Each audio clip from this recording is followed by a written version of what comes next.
네, 안녕하십니까 구독자 여러분. 저는 초반맨 TV입니다. 예, 어제 SK 하이닉스 공매도 쳤고요.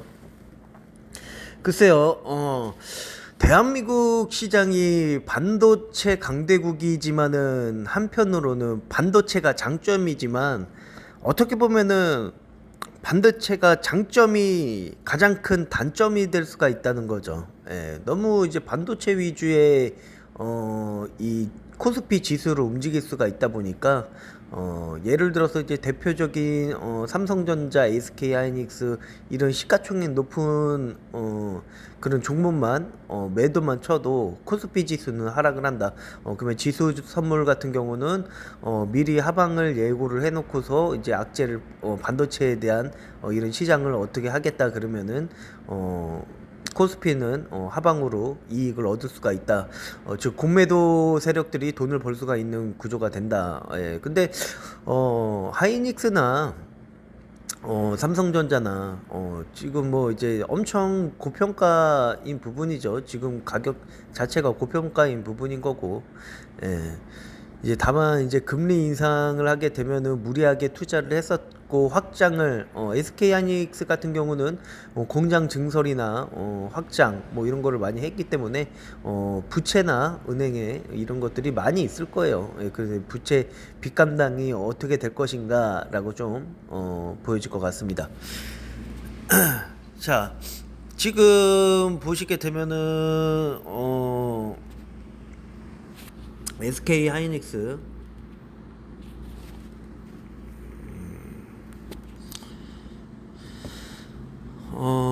지금 마이너스 2.6% 하락한 78,100원 정도. 78,100원이다. 78,100원에 지금 마이너스가 4%가 아직 안 됐네요.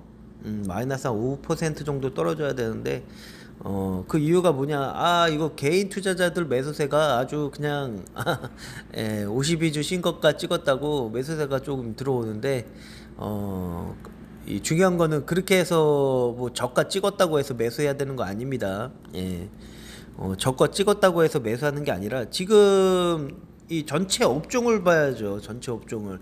자, 지금 미국의 지금 필라델피아 반도체 지수가 마이너스 4% 하락한 종가를 마쳤고요. 필라델피아 증권 반도체 지수 자체가 지금 저항선, 그러니까 지지선이라 그러죠. 여기 보게 되면은 일봉 차트를 보게 되면은 지지선이 있어요. 지지선을 어 하락을 돌파를 했습니다. 지지선 하락 돌파는 이거는 세게 돌파를 한 거예요. 이 지지선을 강력하게 이 지탱을 해줬던 누군가가 꼬꾸라졌다는 얘기인 거죠. 예? 그 꼬꾸라졌다는 얘기는 지금 필라델피아 마이크론 테크놀로지 같은 경우는 이제 마이너스 4.67% 정도 하락했고요. 시간내는 좀 잘 모르겠지만 마이너스 4.6% 마이너스 5% 정도 하락했으면 앞으로 하이닉스의 주가는 좀 더 하락할 가능성이 있다. 예, 좀 보여질 것 같습니다. 어차피 SK 하이닉스 같은 경우는 지금 시가 배당률이 1.9%예요. 1.9%. 예. 그러면은 SK 하이닉스 같은 경우는 지금 1.9%인데 당기 순이익 자체가 지금 얼마죠?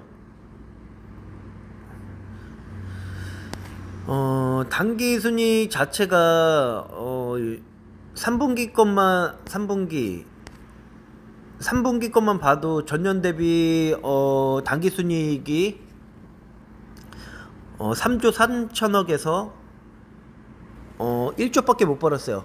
3조 3천억에서 1조 1천억 정도면은 거의 뭐 반의 반토막 이상 정도 하락한 당기순이익이었고 매출이 어느 정도 된다고 하더라도 중요한 거는 배당 같은 경우는 당기순이익의 증감으로 인해서 당기순이익이 이제 많이 쌓여야 그만큼 배당도 늘어가는 주주환원을 하는데 지금은 전년 대비 벌지를 못했으니까 배당 같은 부분은 엄청 적게 줄 수가 있다. 적게 준다 그러면은 개인 투자자들이야 은행에다가 돈을 넣어도 6% 5% 6% 5% 주는데 1.1%도 안 되는 배당이익 갖다가 예? 지금은 주식을 살 때가 아니라니까요. 은행에다가 적금을 넣어야지.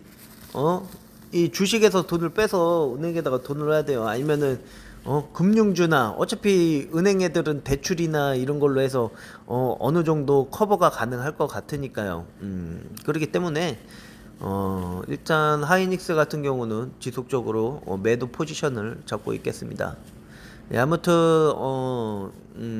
주식을 상승으로도 베팅을 할 수가 있고 하락으로도 베팅을 할 수 있고 본인이 공매도에 대한 그런 교육을 한국거래소에서 교육을 받고 이수를 하고 모의 투자 공매도 모의 투자 이런 것도 이수를 하고 본인이 노력하는 만큼 본인이 또 여러 가지 포지션을 가질 수가 있는 거니까요. 예, 이상입니다. 초반맨 TV였습니다.